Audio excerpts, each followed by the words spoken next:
Hey YouTube fans, Eric Hayden here in the garden today.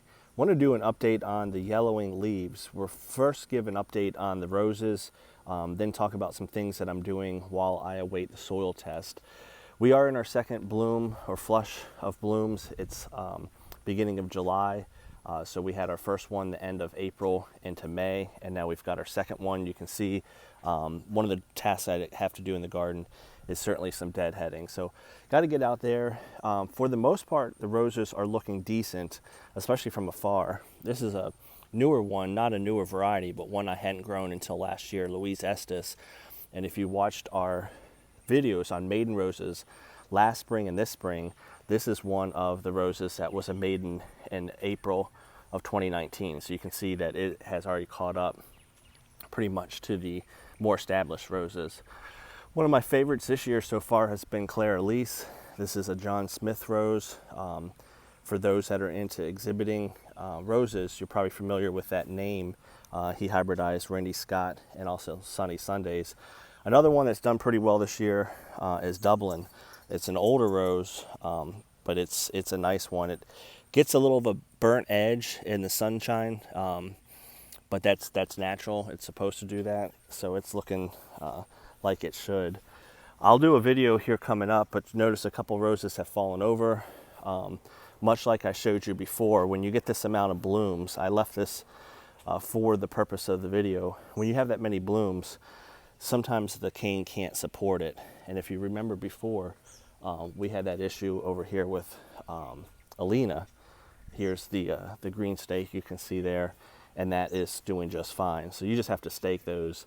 And again, be especially cognizant when you have a lot of blooms on your bushes. In this case, I don't have a lot of rain. We've been dry now recently, but you'll want to stake those roses when you can. So overall, from a distance, roses over 7 feet tall, lots of blooms, everything's going well. Sorta. We still have that yellowing of the leaves. I'm waiting the soil test. The new growth is looking good, so I think this is a problem that I'm just going to slowly take a crack at and then not worry about it too much, because I think I have some answers when that soil test comes. But you'll notice that some of the leaves have a yellowing with the veins being green, and I'll see if I can find another one. But some of them also have where the veins of the leaves are turning yellow. So I've got both things going on. Yellow leaves with green veins, green leaves with yellow veins, both signs of some deficiencies in the garden. It can be anything from nitrogen to iron to magnesium to manganese. Let's see if I can see. It's so bright out now, it's a little harder to see on some of these roses. But not a huge problem in the garden, but certainly something I've noticed. So when you have those deficiencies, it doesn't always mean that you don't have iron or magnesium or nitrogen in the soil. It could mean that. That's what I thought it could be initially, because we had 20 inches of rain.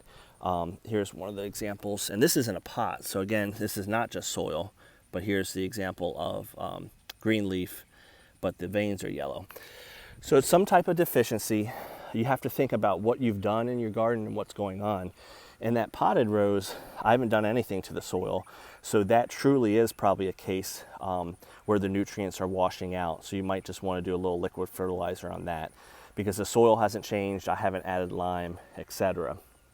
The rest of these, I did add lime, I did add some potassium, because the soil test in the fall showed that they were lacking potassium.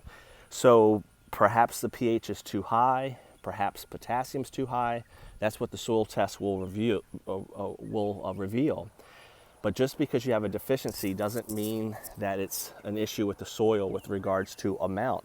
I potentially could have plenty of magnesium and iron in the soil, and it could be locked up because my pH is too high, could be too low, but I don't think that's it. I could have too much of one element.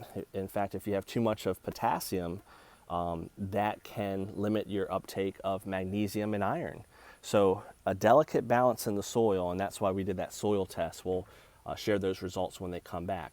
So I know I have something going on. In the meantime, I'm just staying the course, watering, fertilizing lightly with my fish emulsion and Miracle-Gro. But again, a lot of that, depending on what's going on in the soil, might not be taken up by the plant. So there is one thing you can do, and that's you can foliar feed. I've done this now and then. The roots are more efficient for taking up nutrients, but the leaves can take up nutrients, and especially if you spray the underside. I just sprayed, and when I did this, I first made a pass very similar to when I do my insecticides or fungicides. The first pass, I spray the undersides of the leaves. So I angled my sprayer up, went around each bed. So in this case, I sprayed each one of these roses, just the underside. Then my last go through, I just lightly misted the tops of them. I'm doing the video now after I sprayed and not before, because the sun's coming up. So these beds are starting to get some sun, or these are shady. When I first sprayed, most of the garden was in full shade. Truth be told, I probably should have got up maybe even another half an hour earlier to be closer to sunrise. With foliar feeding, you have to be super careful you don't burn the leaves. So there's a 3-step process you can do to that. Number 1, water, water, water. I heavily watered last night, so my plants were not dry, they weren't in a stress. So you gotta water before you do a foliar feed. That really goes for a lot of fertilization. Make sure your plant is well watered. So that's step 1. Step 2, make sure you spray early in the day or late in the day. You don't want the sun coming up on your foliar mix on the leaves and scorch them. So water, water, water. Make sure that you spray early or late in the day. In this case, I did early. And number 3, make sure you do the right amount. This is what I've used. All of these amounts here, I'm speaking roughly, especially for the 20-20-20, the fish emulsion, even the Epsom salt, usually is a tablespoon per gallon. I halved that. So I cut it in half. So I did a half tablespoon per gallon of these fertilizers, so that I had a more dilute solution in it. And honestly, probably even less than that, because I filled up my backpack sprayer a little more than the 4-gallon mark. So what did I use? Kelp. That can help very, very much as a foliar. This 20-20-20, I'm always preaching, get what's on sale. This is generic Miracle-Gro. It's got the same stuff in it, and it was a 40-pound bag for 25 bucks, super cheap at the farm supply store. So generic Miracle-Gro, that's iron, fish emulsion, and Epsom salts. I know you probably see a lot on the internet about Epsom salts, and some of it's true. The only reason why I'm doing Epsom salts is I want magnesium. I usually put down something called K-Mag or Sopomag, sulfur, potassium, and magnesium. It's 0022, and it has a good amount of sulfur in it. I did not use that this time because, 1, I think I have an issue with my soil, so I want a foliar feed, and 2, I potentially may have too much potassium, because that's one of the things I put down, that and lime. So I just wanted to stick to what I needed, and based on the leaves, the green with the yellow veins, the yellowing leaves with the green veins, and just an overall chlorosis of the leaves, iron, nitrogen, magnesium. Those are the 3 that it looks like I'm lacking just based on the leaves. We'll wait the soil tests to get more results about the soil. So that's a quick update. I did my backpack sprayer. You see it's for roses only. I have the fungicides and insecticides in here. I always rinse it out. And then I do foliar in that. I never, ever, ever, ever put Roundup or any type of herbicide in that backpack sprayer. Even if you rinse it out really good, you could have residue, and that's what that second backpack sprayer is back there for my Roundup. I have a separate sprayer for that. That's certainly important, and I like those backpack sprayers. 4-gallon capacity, that certainly does it. I usually use 3 gallons of fungicide or insecticide each time, so 4-gallon capacity is good.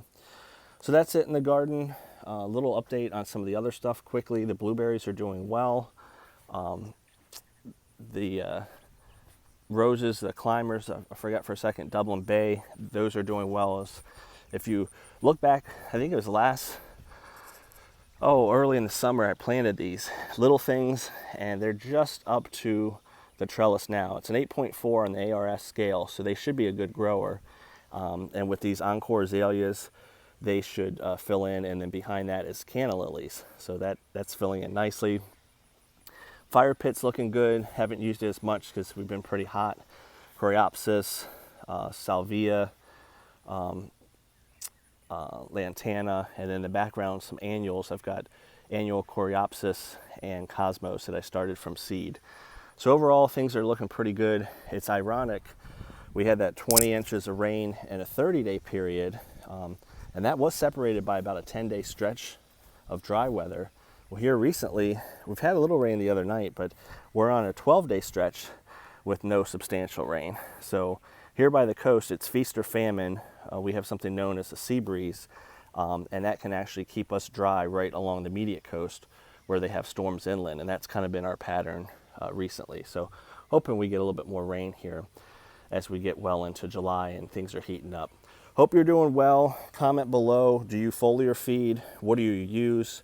In this case, I'm only doing it because I've got some known deficiencies, and I know that because the leaves are telling me that. And we'll await the soil test to get some clarification on what's going on in the garden. I'm probably being picky because if you look from afar, you say, Eric, what's wrong with the roses? But getting up close and personal to them, I know there's a little something going on, and I want to make sure I tackle it before it's a big issue. Hope everyone's doing well. Hope you have a good 4th of July weekend. Be safe, be healthy.